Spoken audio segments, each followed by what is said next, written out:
Lady Locks here with another Locksport public service announcement. Today I'm going to talk to you about how to pick different pin types with this 3D printed cross section of a lock. Let's get right to it.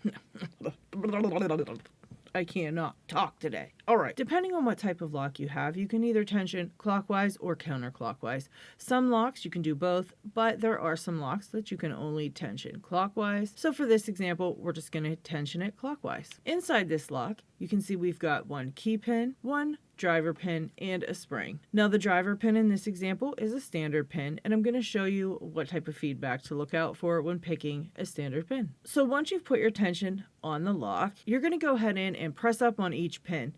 You're going to either feel them springy or they're going to feel like they're binding. If the pin feels springy, you're going to leave it alone. But if it feels binding, you're going to go ahead and press up on that pin until you either feel a click or actually hear a click, or both. Once you feel or hear that click, that's going to indicate that that pin is now resting at the shear line. The shear line is basically a little shelf or a ledge that pin can actually sit on so it doesn't fall back down. The goal here is to get all the pins inside the lock to the shear line, and once that happens, your core will turn and your lock will open. I hope this clears up a little bit about standard pins for you. This has been a Locksport public service announcement. You may now return to your regularly scheduled programming. Lady Locks out.